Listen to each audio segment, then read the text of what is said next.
After sitting in the shadows of its distant sports card cousin, Marvel Precious Metal Gems have finally awakened, and the recent PWCC Sales Auction for 10 cards ended a combined $34,000. Let's explore. What's up YouTube, Card Boss here. We talk about everything cards, money, investing. Alright, let's go. A few videos back, I did a premiere on Marvel Precious Metal Gems, citing a history with its sports card cousin, and how its success in the sports card market could easily translate into the Marvel genre. Investing in Marvel Precious Metal Gems or PMGs isn't an unknown secret, and it's already popular somewhat for the last 8 years since its initial release back in 2013. But a few days ago, a PWCC auction closed 10 PMG blues, all graded by PSA in various grades, accumulating a total sales of $34,219. PMG blues are numbered to 50, except for the 2017 Spider-Man Iron Man, which is out of 49. All but the Ultron hit 4-digit numbers, a huge achievement for the Marvel genre. It's been a long time coming.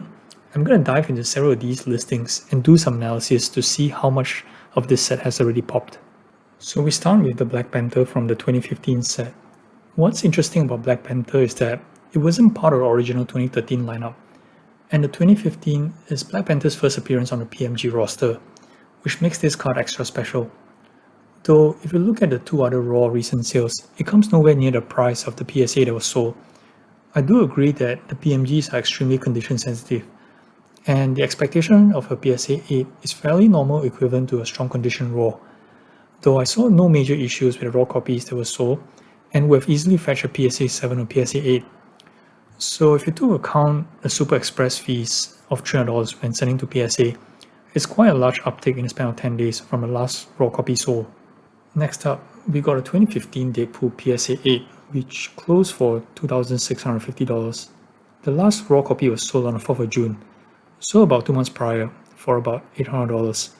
Similar to the Black Panther, this multiplies insane for a PSA 8, but not as crazy as the Black Panther because the 2015 edition is not the first appearance of Deadpool, which appeared in the 2013 series.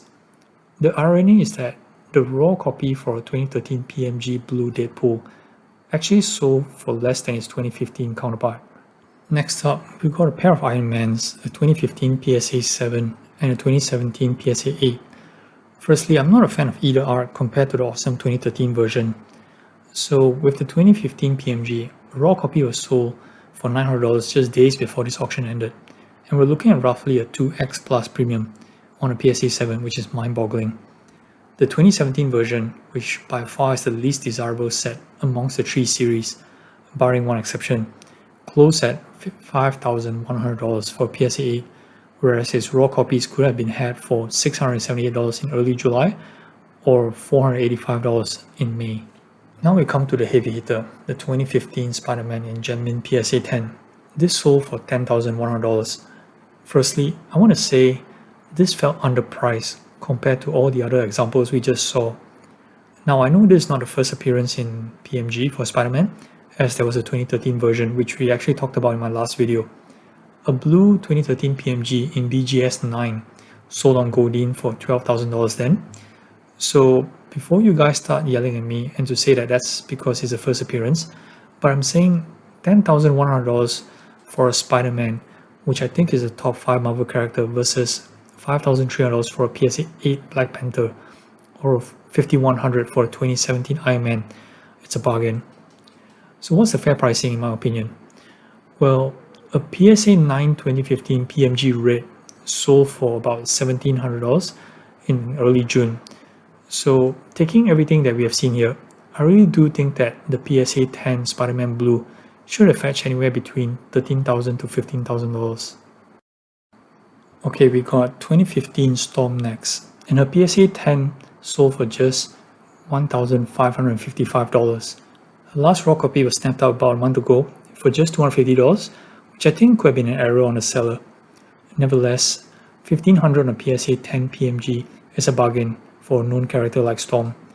My guess is the art probably played down the price a little, as I personally prefer her 2013 piece instead. And lastly, we got Spider-Man 2017 PSA 8, which sold for $4,750. For those who aren't aware, this is Miles Morales' Spider-Man, not Peter Parker. So this is Miles' first appearance on the PMG lineup. What's shocking is that this car is a Pulp 4, and already one similar PSA 8 was sold just slightly more than half of this closing price a month ago at $2,570. But here's an extra bit of info. The serial number on both Miles are back-to-back at 670 and 671. And while I don't have a photo record, I believe it's the same two that was listed as best offer for $8,000 each just months earlier. And why do I know all this? Story for another day. Okay, so I'm going to do some simple analysis based on all the data that we just saw and derive this table. I'm not going into the details of the table, which is something you can pause and have a good look.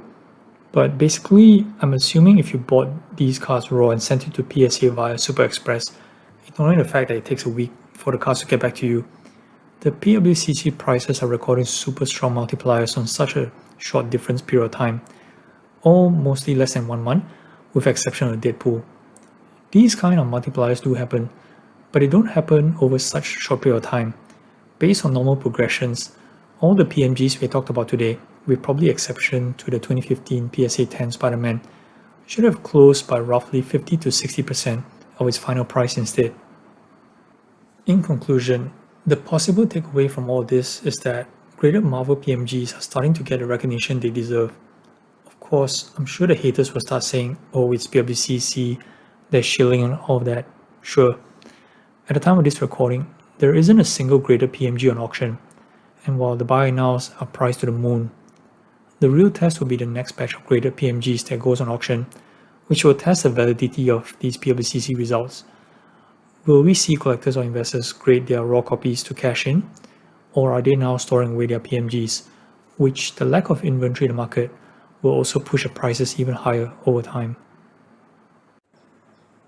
So if you guys like this video and found it very useful, do like and subscribe for more content in the future. I will be putting up similar videos, so do watch out for that. Thanks and have a great day.